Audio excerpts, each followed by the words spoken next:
Hey guys, my name is Garrett Dykstra. I'm a junior going for a degree in biblical counseling. I actually live in Kentucky. I'm out my window right here. I can see Fuller Hall.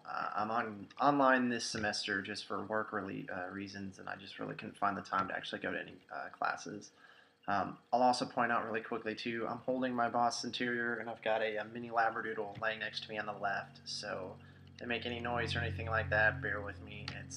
They're both young, so they like to play. But anyways, yeah. So again, I'm Garrett. Introduced myself, just kind of going through that.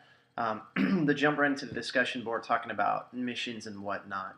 Not to sound too generic, but growing up, my idea of missions was there are those who do missions or are missionaries that go to different countries or specifically leave the United States, and there are those who don't.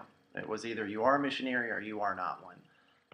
As I grew up and kind of learned more, I think my ideology of that began to change, and then there was more of there are those who are sent, and then there are those who give money to the sent. So it was still like this dividing of classes.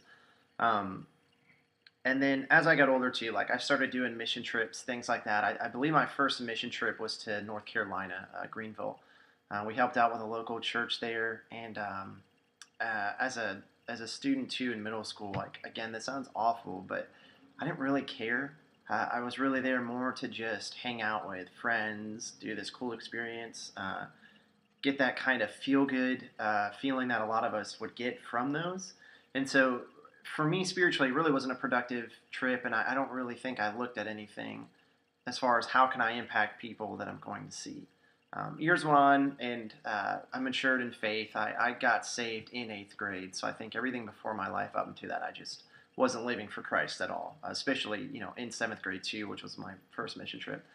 Into high school, I did a few other mission trips, and then it wasn't until junior year, I think it was around 17, 18, I ended up going to Costa Rica for a mission trip. Again, the idea of mission trips were always the kind of fun aspect to me. It was cool to go to a different place, honestly, to kind of mark it off on an internal map of being able to say, I've been here, I've been there. Um, Costa Rica really changed my life in the fact of just being able to see that there was something very drastically different from what the United States sees. And so that perspective on life really shook me. And then as I became a senior, I had no idea what to do with my life. I didn't feel like I had any direction as far as a job or anything that I necessarily wanted to do directly. And so there's a thing that started in a church called First Baptist Woodstock in Georgia, where I'm originally from, and that's called Global Year and or Gap Year. Gap Year is run through an organization called SCORE Missions, and then Global Year wasn't. It was developed by a guy at the church. Um, and so I ended up doing that. It's a 9 month program.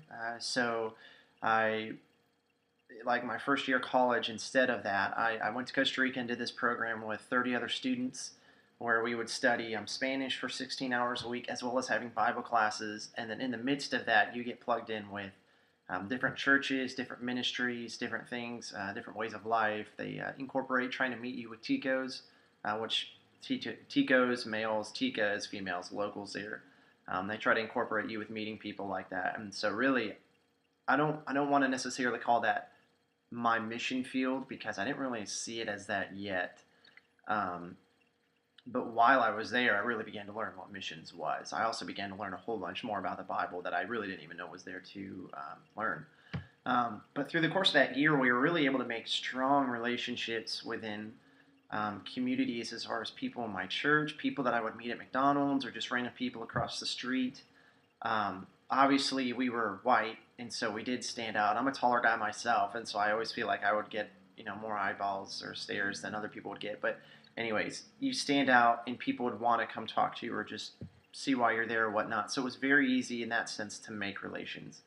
Um, and so over the course of 9 months, I had a lot of time to make some good connections with friends of mine, have those relationships grow. Or in the future, I was able to go over to their house, play video games with a few guys, go through books together. I was in a ministry called FIFA as a joke. We named it that, and I think it just stood for Friends Inviting Friends Flyers Association. Anyways, my ministry was just to go out on Saturdays and talk to people in parks, get them to come to our bilingual Spanglish Church that was started by our Bible teacher, which was really growing at this time too. And in the course of that, I was able to practice Spanish. And if there were people that spoke English too, I was really able to talk to them and get to know them and really make those deep, impacting connections. And so towards the end of that year too, they asked me to come back and do an internship with them, and I agreed. I still didn't really have like a sense of what I wanted to do, so I came back for another 9 months. So I spent 2 years, just about 2 years, in Costa Rica, from the the fall of 2012 to about the fall of 2014. And so, especially my second year, I was really, really able to make some great, great relationships with the church I went to. It's called El Camino, the Path. And then again with my friends, many of which went to church with me, but many weren't Christians or saved or anything by that. They almost everybody in Costa Rica is Catholic. It's just that's what you say you are, so you know who Jesus is, but you know next to nothing about anything, honestly. Um, and so my idea of missions has been really, I don't want to say warped as to make it sound like a negative thing, but it's really wrapped the idea of that it has to be long term. I understand there's really good things that a short term mission trip can do, something for a week or whatnot. But especially after staying there for a few years, I look back on my experiences and really wish that I'd almost skipped those. And instead of sending like a youth group or a whole bunch of middle schoolers out on a mission trip, instead taking all of that money that you could support or raise and actually give those to missionaries out in the field that are actually doing something with long-term relationships. So I guess that's more my idea about it. Don't get me wrong, I'm not saying you can't be a missionary in a different county outside of your living area or whatnot, but I guess as far as like just doing missional work, especially, so like in the books we're reading, that's going to be more of an E3, where you're going out into a different context and culture, especially across the seas or whatnot. I really think they should be long term, and just the fact that um, you have to build those connections, and it starts as a friendship, and so those grow, and then you can foster relationships that then begin to speak about Jesus, and then to go further within that.